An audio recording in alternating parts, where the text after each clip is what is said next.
Okay, good morning, everyone. Okay, what is it? Let me just see.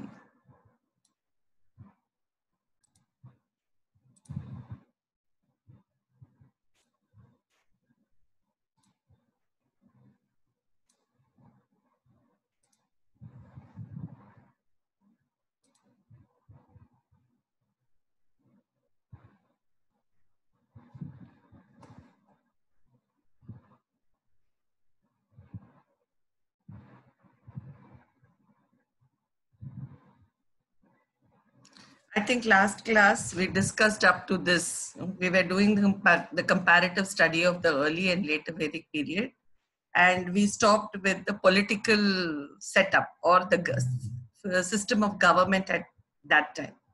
Okay, the Aryan tribes were called Janas, and they elected their own leader, and the leader was called Rajan. Slowly, this was in the early Vedic period. So he was not a hereditary monarch. Okay, he was elected by the people because they lived in tribes. The Aryans lived in tribes, and they elected their leader. And as the civilization grew, this Janas became bigger. So they became from villages, they became towns, and then cities, and then big kingdoms. So the transition or the change was called from Janas to Janapadas to Mahajanapadas. Okay, okay. So uh, they became in the later Vedic period you had big Aryan kingdoms like Kosala, Avanti, Videha, etc. I had given a few names that day. Now by that time the Rajan became a hereditary monarch. That means every king would make his son the next king, and divine elements were associated. King's position became very powerful. Now, in the early Vedic period, Rajan was helped by Sabha and Samiti. I told you there are two groups. What was Sabha? Sabha was a small group of wise elders, and Samiti was a big assembly of all the people. Remember, children, Aryan early Vedic period, Aryan tribes used to exist. So they were small tribes. So that is why the entire tribe could gather together at one place, and that was called the Samiti. Okay, so Samiti was the entire tribe which met, and on certain occasions, not always. And in this Samiti, women also used to participate. So they participated and they also openly shared their views. Okay, and king's position was not ritualized. That means there were no special mantras and pujas to make the king, powerful, or to make him the king. There was no kind of ritual, no ceremony was performed. If you see the other side, in later Vedic period, Sabha and Samiti lost their importance because the king became very powerful, kingdom became very big. Now the problems were also bigger. Okay, it was no longer a small Aryan tribe. Now they were big kingdoms. So naturally, Sabha and Samiti were not enough to manage the affairs, though the king had his own set of council of ministers. So he had his ministers who would advise him, not the Sabha and the Samiti. The Sabha and Samiti still existed. They did not fade away or they did not vanish. They still existed, but Sabha and Samiti were dominated by the rich people. Now it was no longer the elders, or it was no longer the people of the village, or it was dominated by rich people. Okay. Now women, again, so you can see the deterioration of the position of women. Women were not allowed to participate. Early Vedic period, they enjoyed some rights, and now they were not allowed to participate in these assemblies. And number of rituals. Last time I even told you about the Ashwamedha Yajna, okay, where a horse is let loose, and if it is stopped by a neighboring king, then he's challenging this king for a battle. And if he is not, if he is allowing the horse to pass away, then he is automatically accepting the superiority of the king who has let the horse loose. So like this, the horse travels around all the neighboring kingdoms and comes back to the original kingdom. Okay, so then either the king has fought with those who have challenged or and defeated them, or he has automatically got the acceptance of rulers by those who have allowed the horse to pass. So after this entire exercise is over, the horse is brought back to the kingdom. It is sacrificed and a big yajna. Sacrificed is it is killed, okay, and given as bhog to the gods, okay. And a big yajna is conducted where all are invited, all the neighboring kings. So there is lot of festivity and everything. So these are some of the examples of how, you know, the kings proclaimed themselves to be very powerful and they strengthened their position and they performed all this yajnas.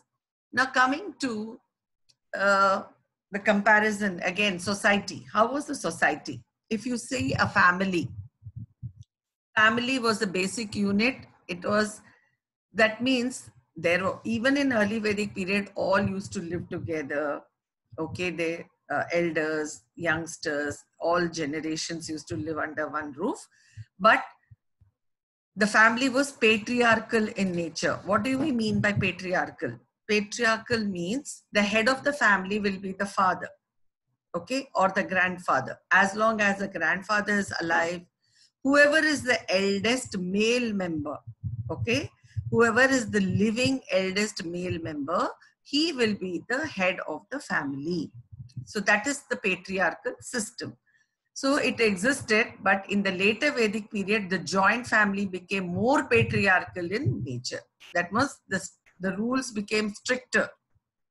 That means women were not given that much of importance. This is the meaning of that. Then the ties of tribe and clan were important.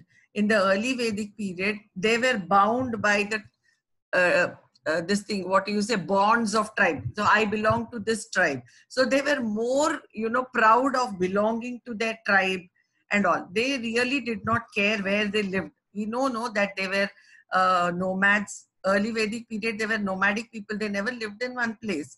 So they used to go from one place to another. So they were not attached to the place. See, children today also, sometimes if we grow, we are born in one place and we grow up in one place, we automatically develop an attachment to that place, isn't it? So from your childhood, if you have been in Mumbai, let's say at the age of 30, you go to another place for work, you have to shift to another. Still, you will be so fond of Mumbai, isn't it? You would always say, Mumbai is my place. That is my native place. I have to go back to my place. So this kind of attachment to territory or to the land was not at all there in the early Vedic period because they were nomads. They were more attached to the tribes that they belong. Okay, this is my tribe. I belong to this tribe. Whereas in the later Vedic period, we know that the Aryans started settling down. They started settling down. They started doing agriculture, cultivation and all. So the place now became very important. And we also know that the tribe increased. It was no longer a tribe. It became a huge kingdom. So naturally, from tribe, the ties or the bonds were towards the territory. Okay. Now, coming then, several generations were living under one roof. Same thing happened even in later Vedic period. There was no difference in that. But only the son got the right to inherit property. Even in the early Vedic period, the son had the right to inherit property and not the daughter. But they did not think that the daughter was a burden to the family in the early Vedic period. In the early Vedic period, women were respected a lot more than the later Vedic period. By the time later Vedic period came, they considered the birth of a daughter a misery. Okay, they felt it is a burden. Okay. Now we will see how the position of women deteriorated from the early Vedic period to the later Vedic period. Marriage was monogamous, and here it is polygamy. Monogamous means a man married only one woman. He had only one wife. So monogamy. So that was the form of marriage in early Vedic period. But in later Vedic period, a man could have more than one wife. Okay, he had many wives. Marriageable age was 16, 17 years in the early Vedic period, which was still considered to be a decent age in those days. Okay, that is not exactly childhood. Whereas in later Vedic period, child marriages came to be performed. At the age of 4 and 5, they started performing marriages. And then women had the right to choose their partners in the early Vedic period. So, but that, that was not permitted. Marriages among the same Gotra was not permitted. Gotra means, children, who is our ancestor. Generally, they believed that everybody believed that they are descendants of one rishi or the other. Okay. So, for example, if I can trace back my roots, okay, go back, and trace my roots and find that actually all the people who were born in my family, they have descended from sage Kanva. Okay. That means my Gotra will be Kanva Gotra. Okay. Kanva Gotra means the name of the sage from whom I have descended. That means I belong to his family. Now, if you belong to one family, then you all become brothers and sisters, isn't it? All the people who have the same Gotra, they become brothers and sisters, and that is why they were not allowed to marry within the Gotra. Two people, even if they are having no blood relation, if they have different parents, there is no connection. Their families are also having no connection with each other as such. But if they belong to the same Gotra, that means they are brothers and sisters. They are considered to be brothers and sisters because they are descendants of the same Rishi. So if you are descendants of the same Rishi, somewhere you are connected in the family. Okay, that is why.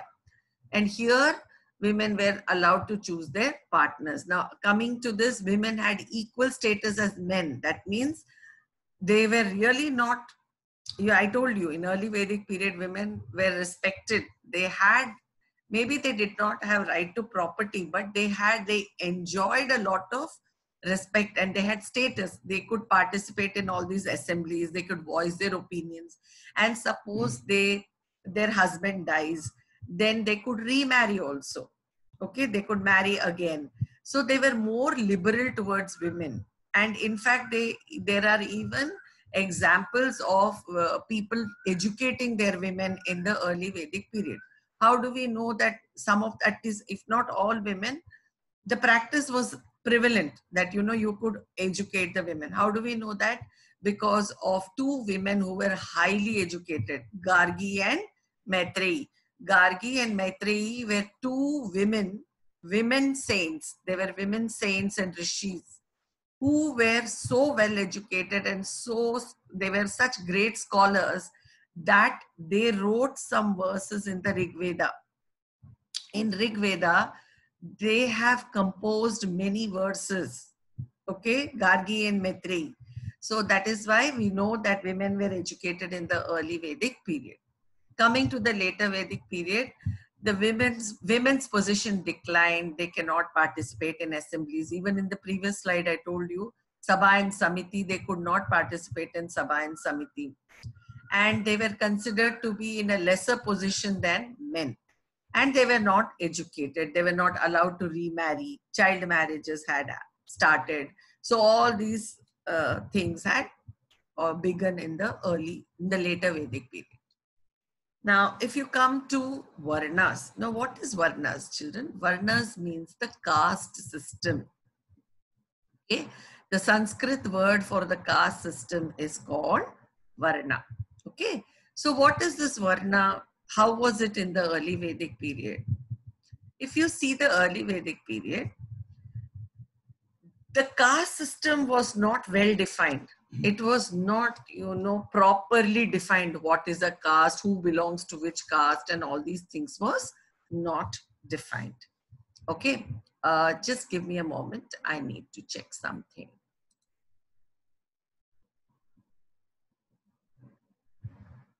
Okay.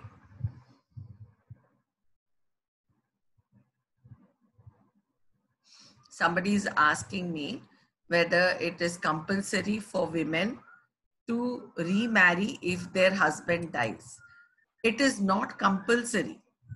Okay, nothing is compulsory. But if the family wanted her, if she is very young and she has lost her husband, and if the family feels that she should not be alone and she should marry again, it was permitted in the early Vedic period.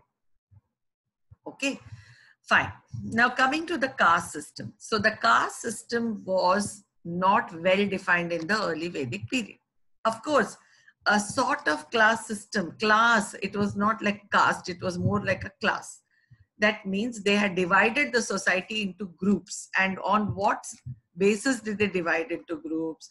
They divided it on the basis of occupation. What is the work they did? So those who were warriors, they belonged to a particular caste. Priests, they were another caste. So generally, we had three classes: warriors, priests, and the common people. They were either warriors or they were priests, and all the rest of the community, whatever be the occupation that they performed, they were all common people. Okay? The caste system as such did not get well defined, but there was division in society based on occupation, and marriages between the different groups was allowed because nothing was strict. Okay, I am a warrior, you are a priest, I am a cobbler, I am a, what do you say, carpenter, whatever. We are all performing different functions, but there was no such, restriction on marrying a person who is from another occupation, because it was just considered to be another occupation. So suppose the father was a priest, his son could be a warrior, or his son could be a carpenter. There was no necessity that the son also should be a priest. Are we clear, children? So it was flexible. This caste system, whatever existed during the early Vedic period, was flexible and it was not well defined. People could marry persons from the other caste, and it was not hereditary also. Whatever be the profession of the father, the son could have a completely different profession. So if he is having a different profession, he is considered to be of a different caste. But that did not matter in the early Vedic period. Okay. But in the later Vedic period, the caste system became rigid. So, and it became hereditary because they started associating some sort of status with every caste, because some of the people became more powerful than the others in society. So naturally, people started thinking that if you are a priest, then you have more power. If you are a warrior, then you have more power. So you have more status in society. So all these things started getting associated with the occupation that you do. When that came, the caste system became rigid and it became hereditary. Now, if we say that a carpenter and a priest are not at the same level, and the priest is on a higher level than the carpenter, then why will the son of a priest want to be known as a carpenter? Are you getting my logic? Because a priest is in a higher position, his son will want to be known as a priest only, whether he is really talented in that field or not. Maybe he can become an excellent carpenter, but he would not pursue that profession because being a priest was socially a higher position. Okay, that is why it became, caste system became rigid and it became hereditary, and the varna system became completely fixed based on occupation. So 4 castes developed, 4 types of castes or varnas were formed, and intercaste marriages were not allowed. Okay, marriages between the castes was not allowed, it became very fixed. Now we'll see which are those 4 castes. So which are the 4 castes? These are the 4 castes. Okay, Brahmanas. Brahmanas means the educated people, the people who studied the Vedas. They were the priests, they were the scholars, okay? They were very intelligent, very disciplined. So this was Brahmanas. The next was Kshatriyas. Kshatriyas means the warriors, okay? So generally all the kings were the Kshatriyas because they were all the warriors. Then Vaishyas. anybody other than a Brahmana and a Kshatriya who performed any other occupation, who had talent, basically who was talented in some field. Suppose he was a farmer, suppose he's a carpenter, suppose he's a cobbler, suppose he's whatever. If he has a skill, then he belonged to the Vaishya community. Okay, so Brahmana, they were educated scholars, they were priests. Kshatriyas, they were warriors. Then Vaishyas were everybody else who had a particular skill. But who were the Shudras then? Shudras were those people who did not have any skill. That means they were neither potters, they were neither, they did not have any talent. So they could not do any particular job well. Okay, they were not cobblers, they were not blacksmiths. So when they did not have any special talent, they became helpers.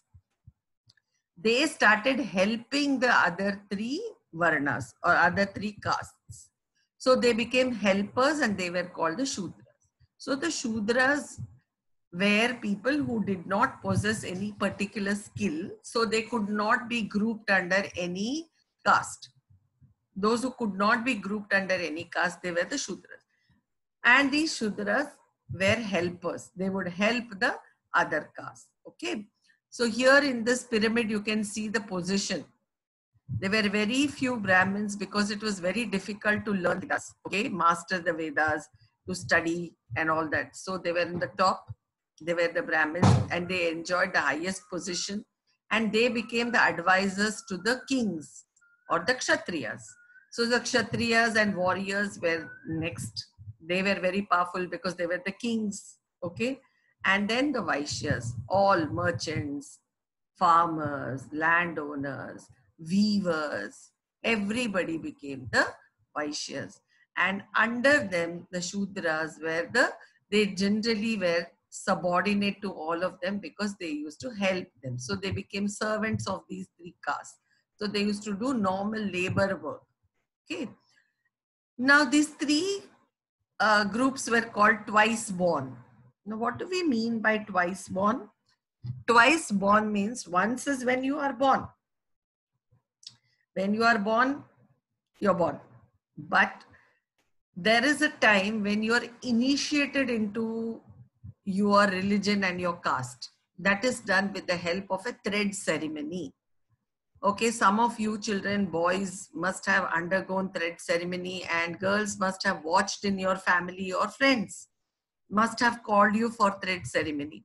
So it is nothing but when they, conduct a ceremony and what do?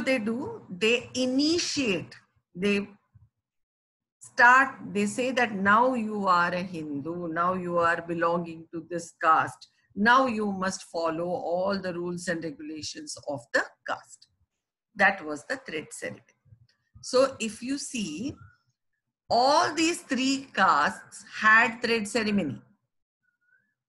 All the boys in these three castes used to have a thread ceremony, but only the Shudras did not have a thread ceremony. So when they had a thread ceremony, they were supposed to be born again. Did you understand? So that is twice born. Now, did you understand the meaning of twice born? Twice born means because they have a Upanayanam Sanskar. That's called Upanayan Sanskar or the thread ceremony. They are said to be born again. Okay. Generally, the Brahmins, used to have the Upanayanam. They have, even today, the Brahmins have a separate ceremony right in their childhood. The children in the childhood only, thread ceremony is conducted when they are 7 years old or 9 years old. They are, Upanayan Sanskar happens and they are initiated into the Brahmanism. Okay. But Kshatriyas and Vaishyas, for them, they don't have Upanayan Sanskar in the childhood. They also have Upanayan even today, but they just perform it one day before the marriage. before they get married, one day before their marriage, there is an open end ceremony and they wear a thread, and then only they are allowed to marry. Okay, so that is the system for Kshatriyas and Vaishyas. But for Brahmins, it is very important to have the open end ceremony in their childhood itself. Okay, so that is about the Varna system. So please remember, Varna means caste. Okay, Varna system in the later Vedic period, this was the Varna system. Now coming to the society, Arya, ashramas. Ashramas, children, means stages of life. Okay. Life was also divided into stages, and they had defined what you should do in which stage of your life. Okay. In the early Vedic period, all those divisions were not there. Okay. It was just, whatever is the tradition in my family, I will follow it. There was no regulation or rules that, if I am 10 years old, I should be doing this. If I am 40 years old, I should be doing this. If I am 60 years old, I should be doing this. So there were no such rules in society. But in the later Vedic period, the ashramas came. Ashramas means the life of an Aryan was divided into 4 stages. So there were 4 stages in the life. So they just they just considered that at least a man will live for 100 years. So suppose a man lives for 100 years, they divided it into 25-year periods. Okay. So first 25 years of his life, he is a student. So that is called Brahmacharya. Brahmacharya means when he is a student and he spends his time only in acquiring knowledge or living in the Gurukul with the teacher. So he has to go and live with the teacher and he has to gain knowledge. That is the first 25 years of his life. After the 25 years are over, he enters the second stage of his life. That is the Grihastha Ashram. Grihastha Ashram means he is a householder. That means what? He gets married. So from 25 to 50 years, he is supposed to get married and he is supposed to live the life of a householder. He has to take care of his wife and children and elders. He has to do some occupation. He has to earn for the family. He has to take care of his family. So all that he has to do up to the age of 50. And Vanaprastha is from 50 to 75 years. So in this stage, by this time, see, when he's 50 years old, his children are all grown up and probably they are also married. Okay, they have also got married. So the Vedas said that that is the stage when you have to concentrate on yourself. So you should leave the world and you should go to the forest. You should leave the family. Now the youngsters or the children should take care of their own life and the elders should retire to the forest. So one means forest. Vanaprastha. Prasthan karna, matlab jana. In Hindi, prasthan means to go. So Vanaprastha means go to the forest. Okay. So they used to go to the forest, and what they used to do in the forest, they used to lead a simple life. They used to sleep, whatever luxuries they were used to in the city, they had to slowly give up those luxuries and start living a very simple life, sleep on the floor, eat whatever minimum food that was available in the forest, spend their time with the gurus. The rishis and the gurus used to live in the forest those days. So they had to spend time with the rishis and the gurus to understand the knowledge of Vedas, to get, because the next stage of their life, their aim was to get moksha. I hope you're all familiar with this word moksha. Moksha means what? To free ourselves from this bondage of life and to become one with God. Okay, to become one with God, we have to get moksha. And to get moksha, you have to really work very hard. It is not easy. So we have to go into long periods of meditation. We have to give up everything that gives us happiness. You have to do renunciation. What is renunciation? Renunciation means give up all the material pleasures. So after, when you are 75 years, you have to go to the next stage, which is sannyasa. So sannyas means what? Give up everybody. Now you have to just spend your time in meditation. You have to eat very little food. You should eat only little bit to sustain your body. That's it, nothing else. Okay. So that is one of sannyasa. Now, are you clear, children? So the ashramas means the stages of life. Varna means the caste system. So the stages of life was divided into 4 stages. First stage, brahmacharya, when he is a student acquiring knowledge. Grihastha, when he is a householder, when he has a family and he becomes the caregiver, or he becomes a provider. Okay. And third is vanaprastha, when he has to retire to the forest and he has to train himself for sannyasa. During vanaprastha, he has to slowly do one by one. He has to start giving up things. It is not easy. From a grihastha, directly he cannot become a sannyasi. Why? Because he's used to so many comforts. So first comes sannyasa, where he is giving up things and he is spending, and he is trying to acquire the knowledge of the Vedas. He has to spend his time reading the Vedas, spending time with the rishis. And slowly, after 25 years, the stage of sannyasa comes when he can actually give up everything and go into long periods of meditation. I hope all this, I think we will stop the class here today and I will take your doubts. Okay. Yeah. So please chat and I will read your questions in chat. Okay.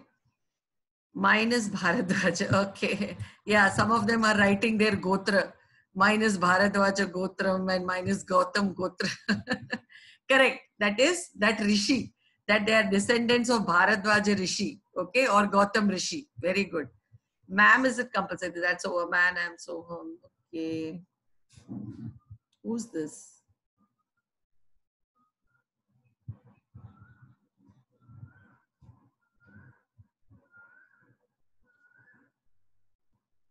Twice born, I have already explained. Once when they are actually born and once when the Upanayan Sanskar happens. Okay. Next. What would happen if a father is priest and son also forcefully becomes priest, but son becomes an assistant of another priest? No. So what if he is an assistant of another priest? Priest is a priest. So if he is a priest, that means he is a Brahmin only. Whether he is forcefully made a priest or willingly, those days caste was very, very strict.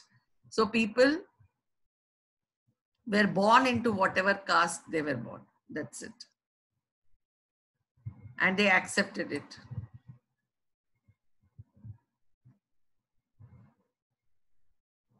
Yeah, somebody said the marriage age is much lower. Correct. The marriage used to happen, but they were still small. They did not actually started performing the role of husband and wife and all, even though they were married early. They were married early, but actually, whatever responsibilities and duties they had to perform, that was only after the age of 25. Till then, they themselves were very young. So they needed guidance and they were mostly under the protection and care of their own parents.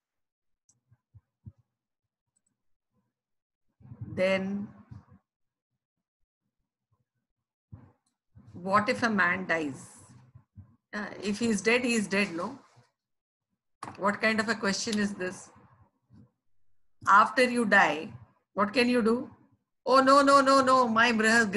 My sannyasa ashram is still left. I cannot die now. Can you tell God of death, please don't take me because I am still 75 years and I have to become a sannyasi? You can take me only when I'm 100 years old. Can you say that? When you die, you die. Whether you are 10-year-old, 12-year-old, 20-year-old or whatever. Okay. These are all, we are just saying hypothetically the life of a person is 100 years. So in this 100 years, how they will spend their time, 25 years, how will they spend their time is what is being discussed.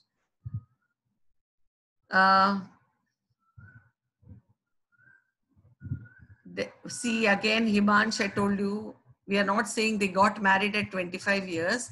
They can get married before, but they perform the duties of a householder from 25 years. Okay? I have already answered this question.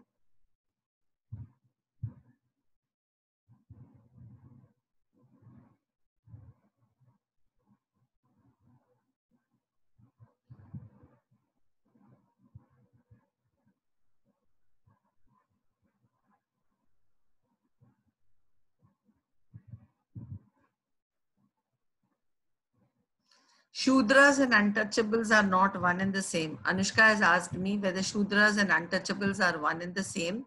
They are not one and the same. Untouchable was a concept that came even later. Okay? Later, when the society even deteriorated even further.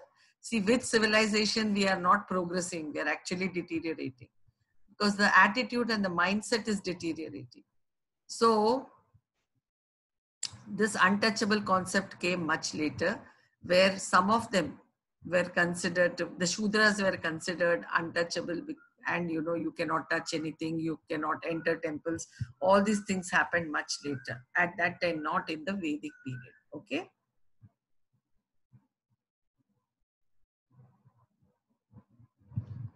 It is not that the partners were fixed in 4 or 5 years, they actually got married. Okay.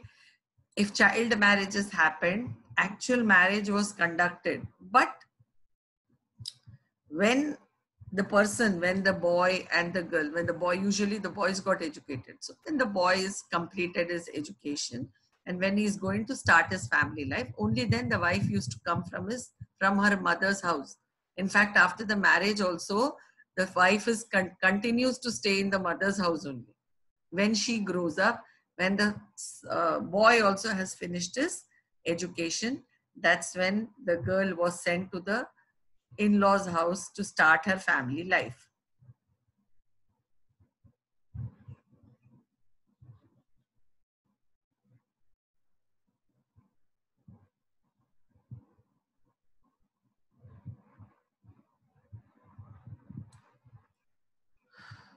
Was it necessary to go to Vanaprastha?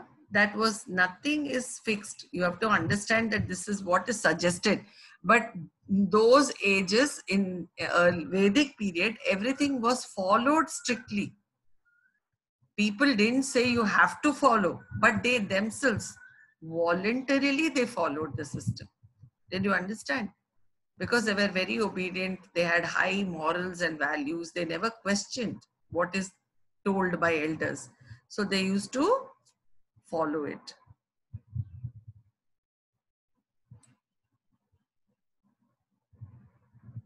Are the widows sent to Kashi? No, not that time. That was all much later. Okay, widows being sent to Kashi is all much later in life, not at that time. Okay, I think I have answered all the questions here. Okay. Fine. If anybody else wants to ask, raise your hands.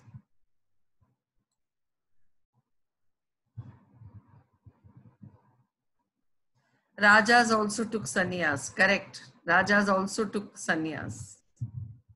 So if you read the Mahabharata and this, you will know that, Dhritarashtra, all these people also went to sannyas. Yes, Anukrishna? Ma'am, I wanted to know that why did the position of women deteriorate? It deteriorates with time, children. See, there is no reason. Why it happens means, as the society is progressing, new rules and regulations come.